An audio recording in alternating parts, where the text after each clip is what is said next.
up, Greg? Hello, welcome to today's episode. Juice the Number is your movies and entertainment podcast. I'm your host, Joshua Tracy. And I'm Corwin Heller. And we've got two films we're discussing today. We've got the 2018 film Sorry to Bother You and the 1997 film The Boxer. Corwin, are you ready to get started? Yes, sir. I'm going to actually start with The Boxer because I have far less to say about it. I agree. Okay, good. We're on the same page to begin then. So the 1997 film The Boxer, written and directed by Jim Sheridan, Terry George also has a writing credit. Stars Daniel Day-Lewis, Emily Watson, and Dara Donnelly, as well as other people. This is the first film we've discussed that has 3 Golden Globe nominations, though no Oscar nominations. It was nominated at the Globes for Best Motion Picture Drama, Best Director Motion Picture for Jim Sheridan, and Best Performance by an Actor in a Motion Picture Drama for Daniel Day-Lewis. It has had an estimated budget. There we go. Of actually, I don't see. There is no estimated budget here. I can tell you its cumulative worldwide gross, though, $16.5 million. If I had to guess, I'd say the movie cost less than that based on what they did. But who's to say? It did. Wikipedia says $4.7 million budget.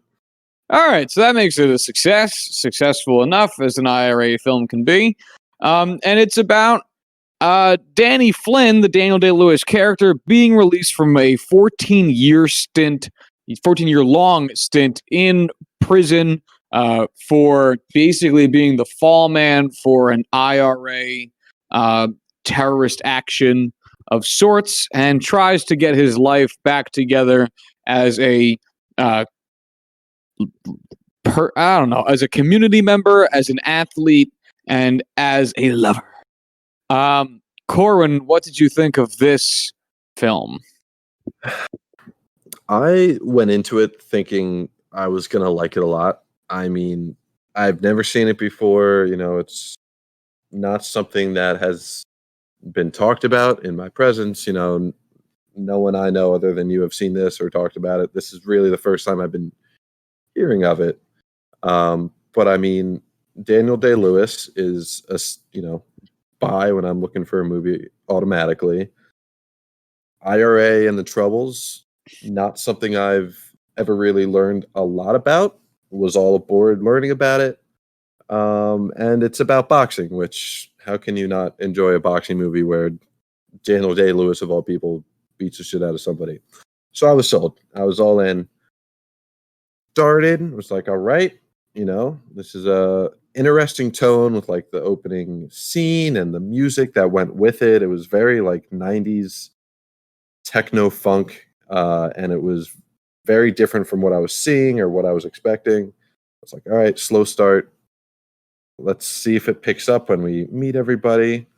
And then it was, okay, let's see if it picks up when, this happens or that happens. And then by the end of the movie, I was like, all right, well, this ending is probably going to not speed things up. Let's hope for a bang, and the movie's over. So, yeah, kind of a slow, crawl of a movie that I was just sitting there watching the whole time, just expecting something big to happen, something, crazy. And the, climatic points in the middle were kind of expected, saw it coming from a mile, and it just never did it for me.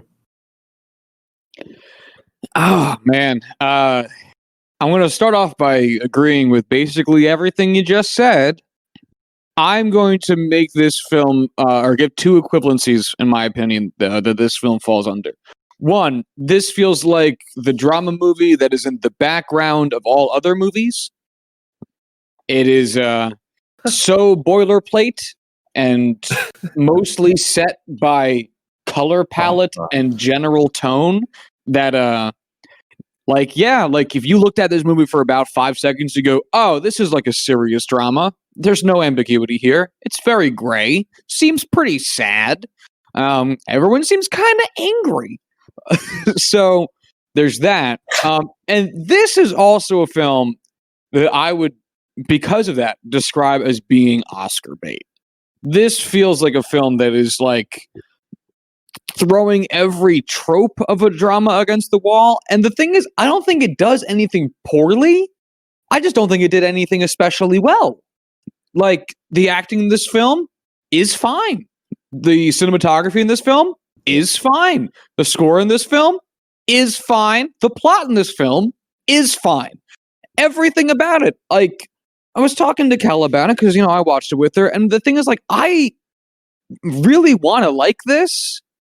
And I think I do. But it's not giving me any reason to really like it. It's so odd. Like, I have almost no notes on it because I have no real complaints. I have one note that says it moves pretty slow, but it's just, there's not a lot there. And what there is, they don't really do a lot with, and it ends up just feeling very surface level. Agree completely. It's one of those things where it's like, I expected the Daniel Day-Lewis experience with this, and it was just like, yeah, I mean, it's a believable, acting gig.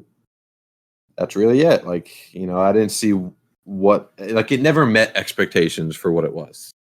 And yeah, like, it really just was the perfect background movie, like a movie within a movie. I gotta ask, why did he have a falling out with the IRA? Like, was it because he didn't kill himself in prison, didn't starve himself to death in prison, and everyone's mad that he didn't do that, even if he didn't rat anybody out? I don't know. I never assumed he had a problem with the IRA so much as that one guy. But at the same time, I kept my eyes kept glazing over at points. So I definitely missed some stuff through the brogue. It's a shame. I'm not even sure it's the second best IRA film starring Daniel Day-Lewis. Oh man. So my first and only other substantial note, my only other note at all, is basically just watching the first half of the movie. All I had was, this feels like a soccer match. Very slow pace, some small drama going back and forth. When things kick off, it gets that much more exciting, and it makes it mean that much more. Except I don't like soccer, and I think soccer is boring to begin with. And it just, I was waiting for it to happen just the entire time. It was just full suspense, and then it just ended. Ugh. I'm disappointed. I'm not upset that I watched this. I'm not angry in how they portrayed anything. It's just you had so much, you had so much you could have done with Daniel Day-Lewis in this role, and That's the thing. everything. It didn't feel like it needed to be him even a little bit. Like, this could have been literal. It's not an interesting part. Daniel Day-Lewis's part. It's not an interesting part. The guy's very monotone throughout the whole film, and I don't think that's a failing of Daniel Day-Lewis. I in part think it's impossible for that to be a failing of Daniel Day-Lewis. He's one of the greatest actors of our generation. But the guy is sad because life is hard, and he's angry because those IRA guys sure are dicks. And he is conflicted about wanting to continue pursuing a relationship with what's her face. I forget. Emily Watson. Yeah. She really surprised me because I don't think I've seen a movie with her in it in the past, that came out in the last 20 years. And I was like, holy shit, Emily Watson. Who are you? Beautiful in this movie. Oh yeah, super fucking young. Very odd. I Very guess she different had to from be. Chernobyl. Yeah, a little bit. Brian Cox is in this, and he's wonderful. But like like if I describe the plot, it sounds like an interesting plot. Like Daniel Day-Lewis took a prison sentence for the IRA, but the guy that was he took the fall for still has a lot of resentment towards him, and they have conflicts that are politically undertoned as well as romantically undertoned due to a love triangle situation. Daniel Day-Lewis is a boxer trying to get off of his get up on his feet to and reclaim his boxing career that got cut short when he was 19. Like there's so many pieces of this that are really interesting, and then it's just a movie. Mm-hmm. It's not bad. It's just not very good. Oh, 100%. I have another question. Did Emily Watson's first husband die in prison with the other guys that starved, or is he just still in prison? I don't remember. Could have easily explained it to me, and it was so forgettable. It's just already gone from my memory.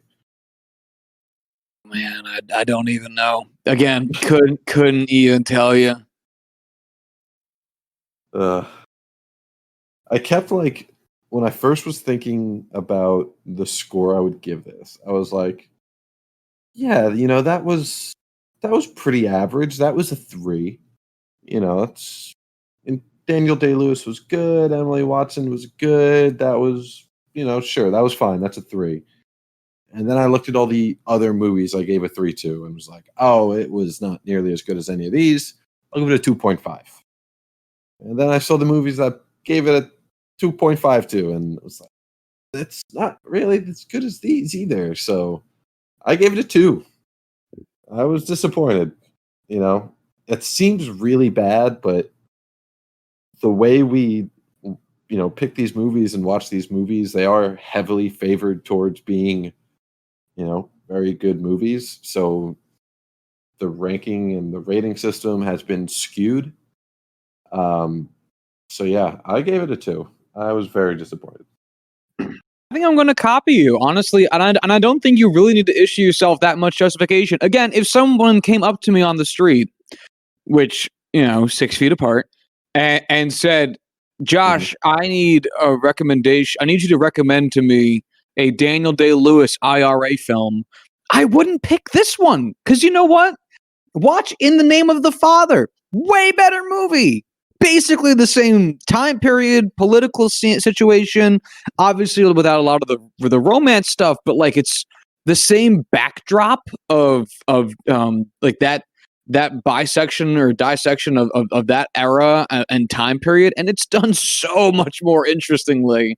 This is just meh. So yeah, I think 2 stars is very appropriate. If you Google Daniel Day-Lewis IRA, the boxer is the 1, 2, 3, 4, 5th link down. Oh, wow. Love it. What's the 3rd film with the IRA? I can only think of 2 offhand, actually. I had thought I couldn't remember if My Left Foot took place in that era. And I know it's obviously not an IRA film, but I couldn't remember if it took place in that era of Ireland or not, and it did not. I checked. Does it say when it took place? Because it came out in 89. I closed the tab already and don't feel like finding it again. That's fine. Yeah. So let's just move on. I don't think this film deserves too much more attention. The next one, however. Wow, yes. Yeah. You gave out a full-on... It's okay, I will stop myself there. That brings us to the 2018 film, Sorry to Bother You. IMDb has this listed as a comedy, fantasy, sci-fi movie. It is written and directed by Boots Riley, starring Lakeith Stanfield, Tessa Thompson, Jermaine Fowler, also that guy from The Social Network. It received no major awards nominations nor wins. It had an estimated budget of, I scrolled right past it, $3.2 million. It grossed cumulative worldwide $18.2 million, making it a success. Taglines. I didn't give you the tagline for the other one. Not that it matters. And that's fun. I can't imagine it's good. I can't even find one for this. So never mind then. I'll go fuck myself. There is... Yeah, there's no tagline for this. All right, fuck it. Corwin, what'd you think? Also, just to go back, when you said the guy from The Social Network, immediately I thought Mark Zuckerberg was not in this movie. And I sat here thinking for a good 15 seconds before I landed on Army Hammer. Yeah, Army Hammer. That's his name. Yeah. Love that guy. Man, this was a intriguing movie to go into blind. I basically knew this movie was about a black telemarketer using a white voice, and that it was going to be a little weird. Boy, this was something. I guess the best, Cliff Notes summary I could give for this is just as a political message, it gets the point across very well. In any other period of time, I would say that shoving the message down my throat the way like you shove a dog's nose in like piss on the floor or like the garbage it ripped out of the garbage can would just be ridiculous and over the top, and I'd hate it. But it's 2020, and with everything going on, it's like, man, I might not enjoy this as much as the other way, or any other way. But man, this is probably what's needed. And that was the biggest redeemer for me, as like, oh man, I don't like the way they wrote this or the way they did this, or God, they're really just not being sly about this in any capacity. But man, if it means people get the message just 0.1% more, I'm all for it. So as a message, sure, I'll give it, a 51% positive review or whatever. As a movie, it was not good. I mean, I think the editing and the visuals were done really well. The directing was, it seemed pretty good, but the writing was so bad. Oh man, it was bad. I would like to take your opinion on The Holy Mountain and put it onto this film. I knew it was going to happen. I hate this movie. It's not a well done film. It is bad in almost every single way imaginable. And I'm going to touch on some big picture things and some very minute things. So, weigh each one as heavily as it affects you. I'm going to start with this point, though, just to continue, since I mentioned The Holy Mountain already. The Holy Mountain is a very strange movie. Very, very strange movie that has one continuous plot line as it moves through it and barrages you with a stream of metaphors, whether you internalize them and understand them or not, and continues moving the plot in a logical fashion, though it might sometimes be clouded by the enormous quantity of weirdness happening around the film. This movie, though, has no plot. There's no continual thread throughout this film that lends itself to a complete story in the fucking slightest. Things are brought up and abandoned so fucking fast that it doesn't matter. Where you end up at the end of the film has absolutely nothing to do with where the film started. And it detracts so much from the many very good points that it brings up, as you had said. Because in principle, I agree with all of the messaging in this film. In practicality, it's done so aggressively bad that it's frustrating.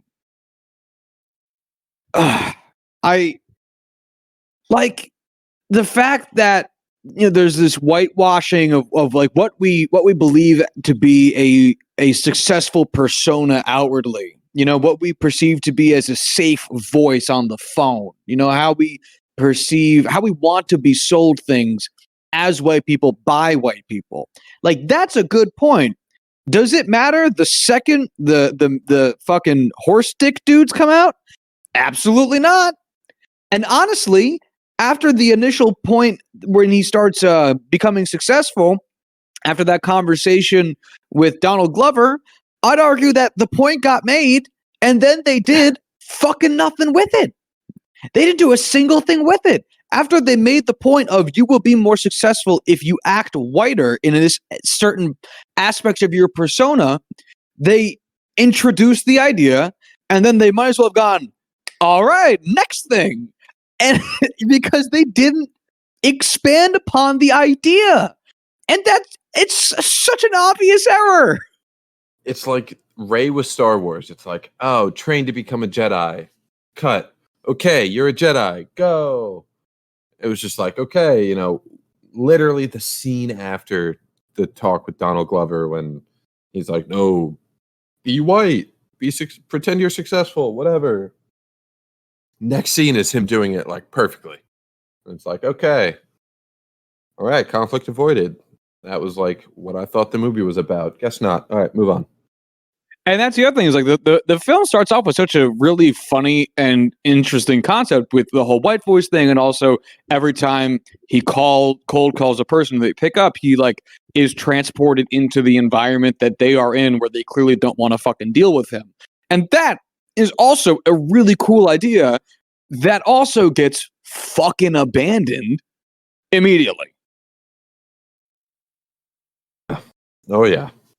It's one of those things where it's like I was so focused on all of the not subtle political messages and points that they made throughout this.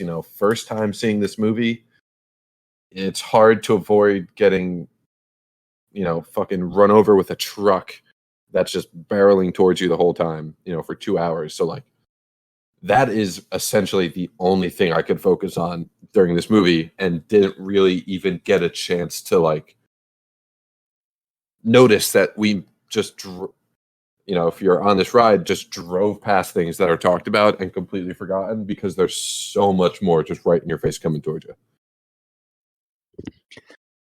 So at the 32-minute mark, because I wrote it down, that's when they start the strike.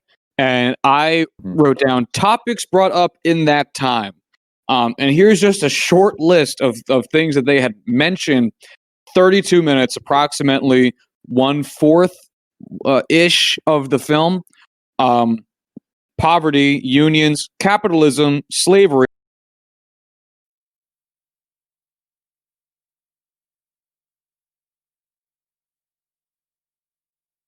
What it means to be black. Those are all topics that are brought up, and then just fucking thrown away. Like there's again previous to the 32-minute mark where Cassius's other black friend whose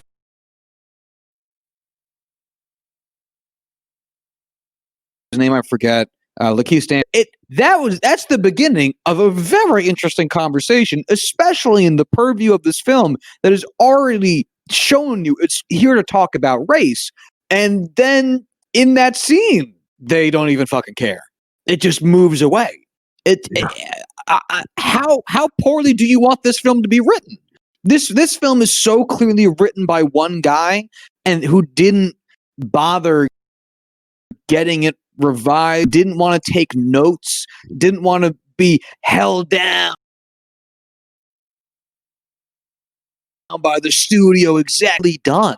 You needed someone else to look at this and go, tighten this shit the fuck up. Like the first note that I have, maybe 5 minutes in the movie, who can remember? Is this a mockery about capitalism, the left, the right, fighting between them, unions, criminal justice system, or just yes to all of the above? Because I have no idea. Yeah, And I mean, it yeah. brings up it. First off, my first note is the everyone's gonna die conversation that Lakeith Stanfield and Tessa Thompson have at the beginning is, I mean, freshman English class level of conversation. It made me cringe. It's terrible. It's so pathetic and faux edgy. I hate it. It's something you would legit see in like a early college course where you have to submit a 5-minute monologue assignment to your video production professor. It's bad. It's really bad. But like then after that, it's like he's living in a garage. He owes his uncle money, and like he's talking about capitalism and how money makes you sell out, and it's played for a joke. And then after that, Terry Crews, the uncle, has one other scene where he mentions he might be like basically selling his soul to a company, and then it's not even brought up again. And it's like poverty as a black person has a lot of different undertones and issues than general poverty as a overarching concept. Like talking about poverty as a black person is also something that could be valuable, and they decided not to. I don't get it. This is such a bad movie. I keep trying to think back to like specific times, and it's like there's 100 different scenes that I can even talk about, and just because you're right, there's just so much going on here, it's hard to even keep track. So I'm gonna try my best to give you a rundown. To give you, like, I gave the Spark Notes version of what the plot is for Holy Mountain. We did that. It was pretty straightforward. So I'm gonna try to do the same for this. Down on his luck, Lakeith Stanfield needs a new job, applies for a job, gets a job, has to alter his persona to fit that job, ends up becoming successful, ends up selling out, whatever that means. Goes to a house party at his boss's house. His boss 7 layers up, but like still his boss. Finds out about genetic modification of the workforce, and then becomes a genetically modified person, and then it ended. Yeah. Right? That's the movie. Now, doesn't that make a whole lot of sense right there? And that's not even talking about like the stupid art that his girlfriend's doing, which again makes me like, they call her a performance artist, and then everything's scripted and everyone's in on it. And the thing is, man, if everyone's in on it, it's not performance art, it's a show. There's a difference. There's a very basic, fundamental difference. If you're not Andy Kaufman didn't fucking sing the Mickey Mouse theme song on the opening episode of Saturday Night Live with everybody in the audience understanding that it was a joke and not just some wackadoo singing only the choruses from the Mickey Mouse theme song. The whole point of performance art is that you are forcing an expression that the people to whom you are performing for don't understand they're an audience. But everyone that went to her shows knew they were the audience because there was hours. Like, it completely stripped away an anarchistic concept of performance art at such a fundamental level that it shows that you don't even fucking know what you're talking about. And for you to take that fundamental misunderstanding of an art form and put it in a movie like you know what it is embarrassing. It was, yeah. I mean, I watched this with Quinn, and like during that whole performance art section. She's like, why is this, what is going on? Like, I don't get what they're saying here, which was, a first for this movie. And it's like, just don't think about it. Like, it clearly is not important enough to this to mean anything. Who cares? Yeah. There's, as you can tell, there's many things about this film I really, really hate, which again is such a shame because I agree with so many of the core ideals that this film propagates, but it's and just to play devil's advocate, as much as I agree with you that, like, as a whole package, as a total film, this isn't that good. I will say a lot of the parts that make up this film are good. The short snippets that we do get at a time are good. The messages are good. I enjoyed certain things. I had, things that I connected with and laughed at and was like, yes, this is great. But just wrap it up in a neater package next time, please. Yeah, and that's what that's what I was saying earlier about, like, they needed a studio exec to rein this in, because if there's no studio exec that could have reined in The Room by Tommy Wiseau. That movie was going to be bad, no matter how many drafts that script had. There's a good movie in this. Boots Riley shows a lot of creativity with his visual ideas, with the types of shots he wanted to get, with the politics he wanted to try to portray. Like, there's a lot of good that's in this. It's just clearly the work of a man who's never written a movie before in his entire life and decided, I'm going to, all by myself, write a feature-length film, and and it was this. Yeah, that's pretty good total summary of this. I'm gonna mention some things I liked. Go right ahead. Straight up, just the accuracy to, like, this is the country we live in reality right now. Maybe not the whole sex dungeon with horses turning them into people and whatnot, but the rest of it, like the stuff grounded in reality, is in fact reality. Man, the commentary it had, very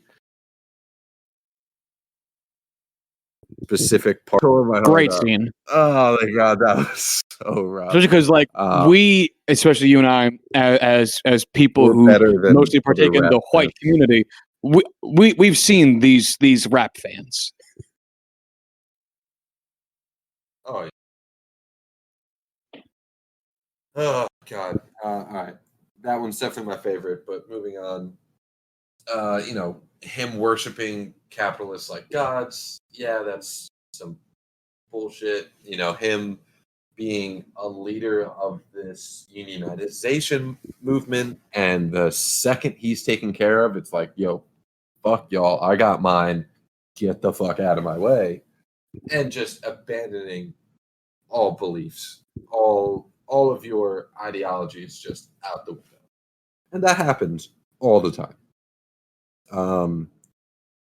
Trying to get celebrities and athletes aboard your cause, and it does nothing, because guess what? It doesn't actually ever change anything. It looks like it would, but it doesn't. I do think the editing and the camera work in this do add a lot to the tone of the movie and what it's trying to do. And just the overall feel of watching it. And I definitely did enjoy that. And I'll leave it at that. I can acknowledge those things. I also want to raise up a point, and because we still have to discuss the final 30 minutes of the movie, which is by far the strangest part. If you haven't seen the film before and you want to watch it, I mean, at this point, it's already spoiled. So So fuck it if you don't. So one of my other problems with when you introduce the horse dudes is that becomes what people are talking about with the film. And so when you raise up all the interesting points that this film does, and then you do that with the end, what was the point? Like, I forgot. I've only seen this film one other time, right around when it came out, so probably about 2 years ago. I completely forgot that like the lifetime contracts thing was a thing, and that's another really interesting idea to have in a film. This idea of like basically selling yourself into slavery. It really is what it is. Fascinating idea. But the thing is, like, all those ideas, all those concepts, all those really juicy bits of this film get completely wiped off of everyone's memory the second you show gigantic horse-dicked human beings. That's the movie now. And the thing about that part of the movie is that not only is it bonkers, it was super unnecessary. It didn't add anything at all. Yeah. I don't even truly think I get why it's there. Like what it's supposed to be symbolizing. I don't know what it adds. If it is something about capitalists and just the ridiculous lengths they go to take advantage of people, or not giving a shit about like safety and ethics of it, whatever, sure. But all that was touched on. And like I said, grounded in reality, touched on all those things. What does this add to the message of your film? Right. And that's exactly what I was getting at, because it's like, the selling yourself, like signing up for a lifetime contract, and again, essentially selling yourself into slavery. You get that. People sign up for $50,000 a year, $35,000 a year salary jobs, dead end jobs they're never going to get out of. And for a lot of people who enter into those spheres, it feels like you've signed your life away, because it's not so much money that you can save up enough that you can leave your job and do whatever the fuck you want until you find a new one. And it's not. It's not so little that you're living in absolute destitution. You welcome to the middle ground, maybe welcome to middle class. And the idea that capitalists don't view people as people, which I think is the closest one that I've come to that I will accept, I think also gets wrapped into the whole, hey, we view we're going to let people sign themselves into slavery. Like it's right there. The whole horse thing, I get it's there's a workhorse of society thing. Like it feels like it's like 9 different things and none of them really mattered enough for you to put awful CGI into this film. Because that's the other thing. Those horses look terrible. They did not look good. They were very off-putting. Again, watched this with a lady friend. Immediately saw just massive horse dong, just in that entanglement of what honestly felt like a pure horror movie. It was just like, yeah, that's fucking scarring both of us. That's gonna make things weird in the future. I also don't get why they were like in a bathroom. None of it made any. That was strictly for convenience. The entire discovery of them. I also don't understand why Lakeith Stanfield got tricked into taking the stuff and then turning into one at the end. Like that didn't add anything to the movie either. Because then it you just let loose. Not just the secret that there are horse people being invented in some guy's personal house. Again, why? But also, you let them loose onto the streets. And then you decided to end the movie instead of grappling with that. Like, and like that right there is what I'm talking about with this movie. It brings up an idea, and then once it brought it up, it goes, and now we're going to the next thing. And it's none of it ever gets satisfaction. None of it ever gets fleshed out to a point where you go, yes, I have fully digested and understood why this was in the film. Don't you think this should have been like a limited series? That would have made it so much easier to just stomach all of these different things. I think it needed to be one of three things. I think it needed to either be a limited series. That's option one. Option two, a short film, or option three, brought to a studio exec who could have been like, "You got a really good bone script here, but now you've got to actually try to make it make sense." Any of those three things would have been fine. Because this film as a short film also would have been a cool idea. Because then you could have taken out so much of the bullshit you didn't need, like the fact that his girlfriend started leaving him for a different guy. Didn't fucking matter. Honestly, the fact he had a girlfriend didn't fucking matter. God, I hate this movie. I don't think I have anything else constructive. Do you have any other notes? No, not really.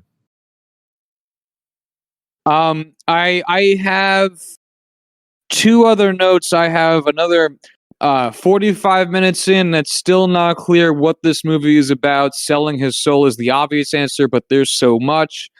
I also wrote down, apparently, this is a reductionist plot. Life is more than desk jobs versus art, quote unquote, being real.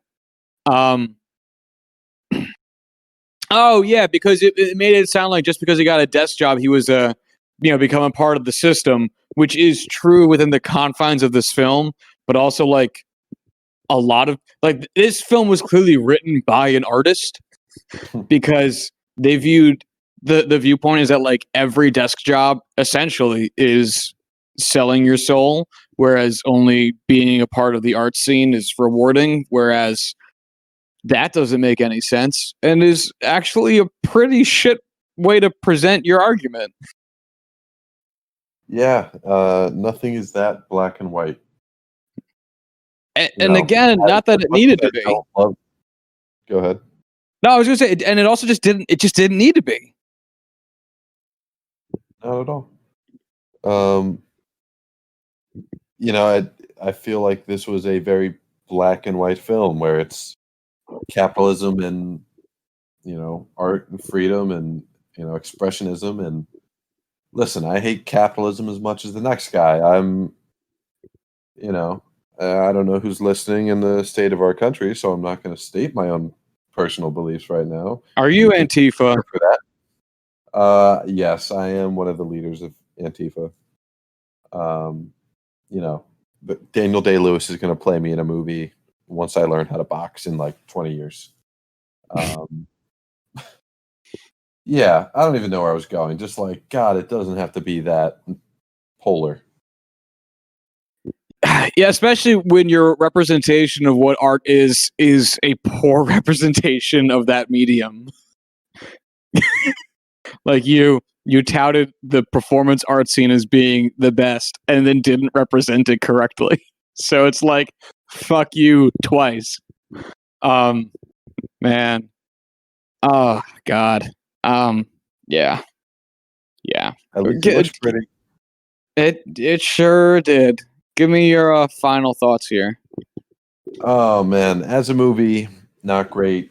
As a political message, probably what's needed, even if it's not the most well done or subtle one. I do want people to watch this movie because I want them to see these very straightforward, almost in your face commentaries on the different aspects of the world we live in and why it's so ridiculous that we allow it to continue to operate this way. And it looks pretty. So I'm going to give it a little bit of a boost and give it a 3. Wow. All right.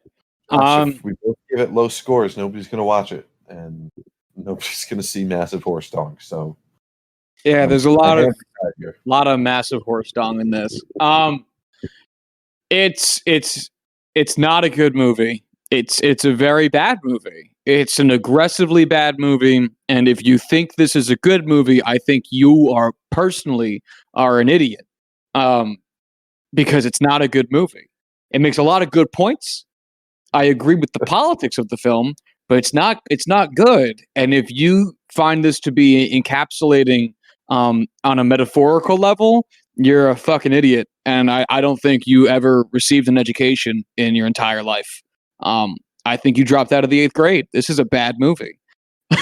I give it 1 star. It's really fucking bad.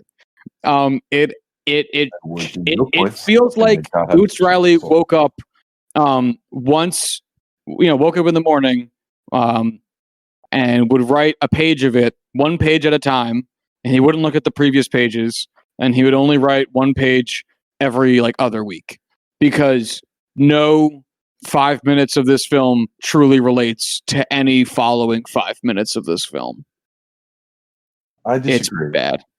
I think he woke up every morning, did about 6 lines of cocaine, or smoked some meth, then wrote a single page, and the rest probably is extremely similar.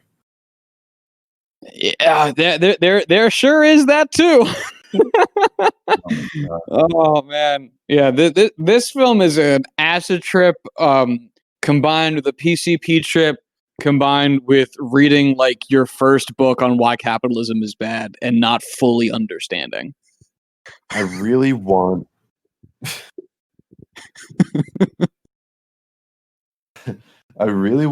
Jordan Peele to remake this movie. Oh my god, that'd be so cool. Right? That would be you would lose out on half the plot points, which is totally okay by me, and I think it would just be a significantly better done film with similar amounts of passion. Wow, I want that movie now. Yeah, that'd be amazing. People really, really don't give Get Out the respect it deserves with the level of metaphor it has. The main character, whose name escapes me, saved his own life while strapped to the chair by picking cotton. That's so fucking clever. I fucking love Get Out. Oh, yeah, I want that movie now. I had it spoiled for me and have never really been able to get into it because I know how it ends, and it's I don't know what's going on, but I know these people are bad, and I know how this ends, and I just don't want to watch now. Get Out? Yeah. It's by far the movie, of all the movies that have been spoiled for me to some degree, the big ones or little ones, whatever. This has by far been the worst. What are some other films that got spoiled for you? I had the first Star Wars sequel spoiled for me. Oh, I had that spoiled too. Yeah. Yeah. It was oh, sure, okay. I hate this so much, but we'll see. And it was Star Wars, so I was able to get through it, and whatever. It was a good moment. Get Out, it's just well, I'm new to all this. I don't know any of the background. I want to dive into it. I can tell that it's already trying to give me some twists and turns and all that, and it's just I know where we're heading. Just I can't do it. And it eats at me because of how much people love that movie. It's a enjoyable ride, even if you know what's going to happen. I gotta say, Lil Rel Howery is also phenomenal in it. Yeah, but you get to look back and remember oh, that was so great. Oh, now I get to notice all those little details, and this is just I still don't see the details, but I also miss out on the major emotional attachment to it. Oh, stop finding reasons not to watch it.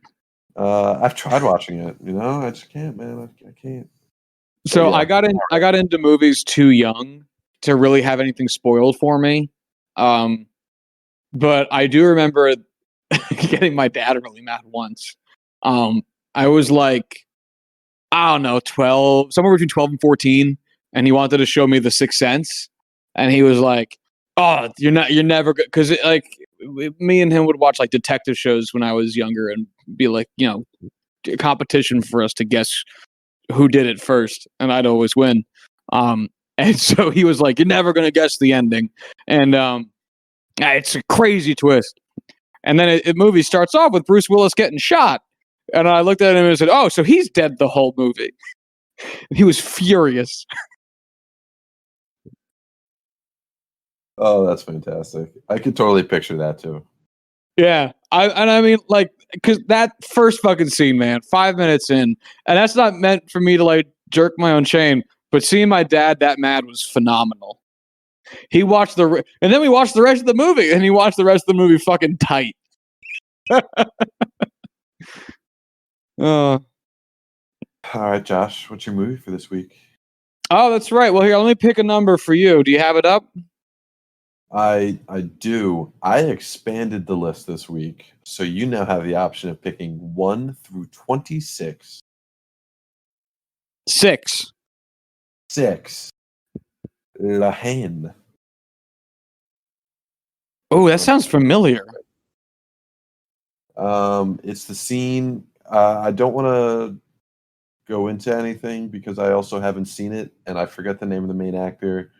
Black and white French film where I've seen this. Guy is pointing like a finger gun at himself. Yeah.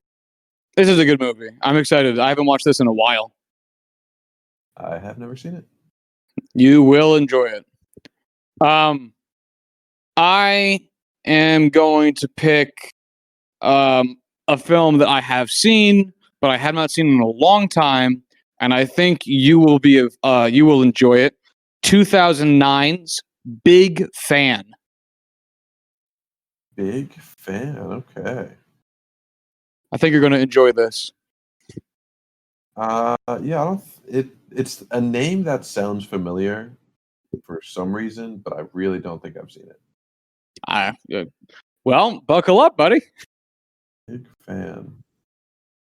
Oh man, I googled Big Fan and it's advertisements for fans. Oh boy. Capitalism at its finest, ladies and gentlemen. Is this like YouTube IKEA how-to video that's like 2 hours long? Yes. It's actually Swedish fan assembly instructions set to a Diplo beat. Ooh. Yeah. You've had my attention, but now you have my curiosity. Can't wait, buddy. Can't wait. Baseball's back. So just to reiterate, the films are La Haine, the French film from 95, and 2009's Big Fan. Watch them before next Thursday's podcast. Baseball has returned. I'm currently watching the Yankees, but blast the Orioles 7-1. Let's only hope the score gets higher by the time you hear this.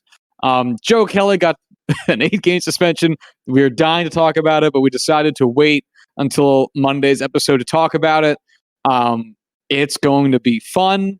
There's the actual news to talk about. There's actual stats to talk about. And by the time next Monday's podcast rolls around, basketball will have its first games. The Rangers are playing an exhibition game against the Islanders right now. Whether it's for the betterment of society or the detriment, sports is back. Yes. Fuck the Marlins? Yeah? Fuck Joe Kelly? Or no, Nah. Free Joe Kelly. You'll find out my opinion next week. Stay tuned for more. Stay tuned in like 5 days. Don't touch that dial. Any final thoughts before we leave? I do not. All right. Well, if you want to follow the show on Twitter, you can do so at JuicingPod. If you want to hit us up via email, you can do so at juicingthenumbers@gmail.com. And until Monday, Y'all have a good one. Bye.